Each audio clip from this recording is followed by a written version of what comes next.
Olá a todos! Desde o início da pandemia, quando a emissão de moeda passou a ser cogitada como forma de financiamento dos gastos excessivos com a crise, que tem havido entre a população um medo bastante exacerbado em relação à inflação. Mais recentemente, quando o Banco Central anunciou que vai haver o lançamento da nova cédula de R$ 200, esse medo voltou à tona. Então hoje, nessa pílula 9, nós iremos falar sobre a inflação e também sobre a possibilidade de deflação. Em primeiro lugar, é importante conceituar. A inflação é a alta do nível geral de preços e ela é medida pelos chamados índices de preços. Esses índices são mensurados normalmente a partir de uma cesta que representa tudo aquilo que a população brasileira consome em média. O IBGE, ele faz uma pesquisa de orçamento familiar, a POF, que analisa essa cesta representativa de bens e serviços, e o IBGE então coleta os preços dessa cesta e a inflação diz respeito à variação dessa cesta, dos preços dessa cesta de bens e serviços, que dá uma noção do padrão médio de consumo da população brasileira. Há várias conexões da inflação com a demanda, com os gastos do governo. Então, em segundo lugar, é importante a gente falar sobre quais são os determinantes da inflação. Eu vou me basear aqui pelos determinantes da abordagem teórica que eu acredito que seja a mais importante para a análise da política econômica, que é a abordagem dos chamados pós-keynesianos. Então, eu vou tratar aqui das principais causas ou principais tipos de inflação.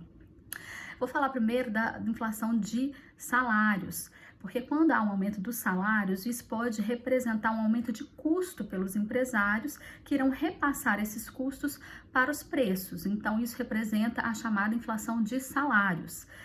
Em segundo lugar, eu vou falar da inflação de lucros, ou chamada de preços administrados, porque tem alguns setores que os preços são menos, que a demanda é menos sensível à variação de preços, e por isso os empresários podem aumentar as suas margens de lucro e repassar também esses custos para os preços, A inflação de retornos decrescentes, ela acontece quando o PIB está próximo do chamado PIB potencial, e por isso uma possível escassez de mão de obra qualificada pode representar também um custo a mais, e isso repassado para os preços.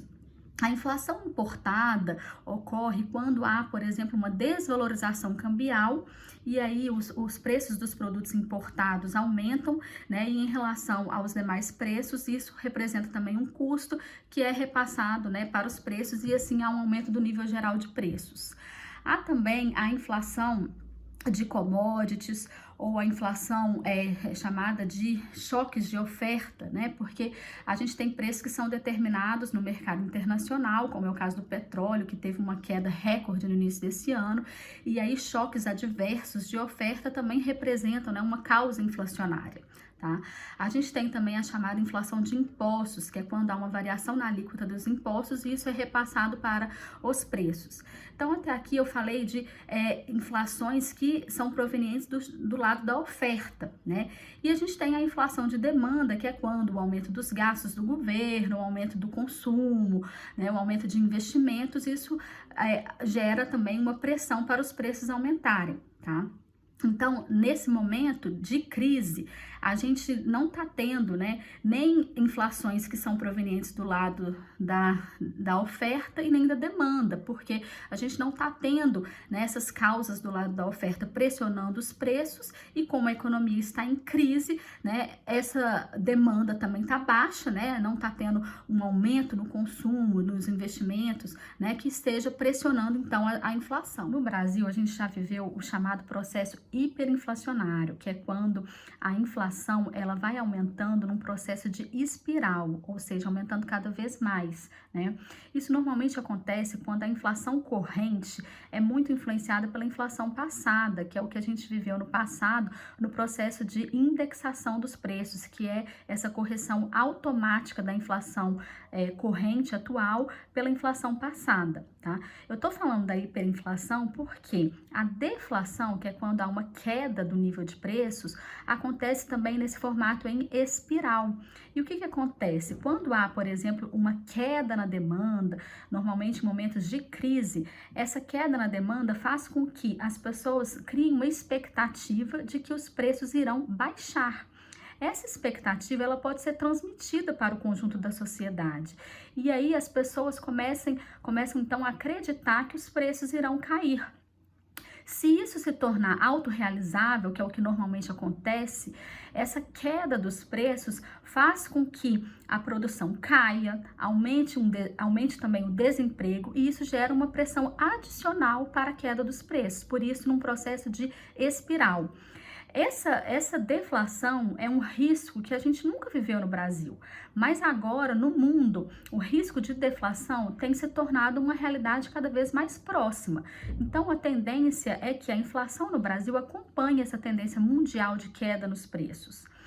Aqui no Brasil agora, né, nesse momento, a gente está percebendo que alguns preços estão realmente aumentando, né, sobretudo no setor dos alimentos, tá?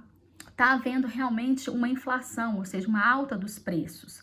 E normalmente a inflação ela é tão maior quanto menor o nível de renda, tá? Só que a gente não tem esse risco da inflação agora por conta desse período de crise, né? O poder aquisitivo da população está baixo porque caiu, né, o rendimento nominal das famílias por conta da crise e assim essa percepção de aumento do nível geral de preços, ela fica alta por conta dessa queda no rendimento, tá? Mas o processo hiperinflacionário, que é tão temido, ele no passado foi complexo, teve elementos próprios e ocorreu num mundo diferente. Então, nesse momento, o que a gente espera é que não vai haver o processo inflacionário. Obrigada.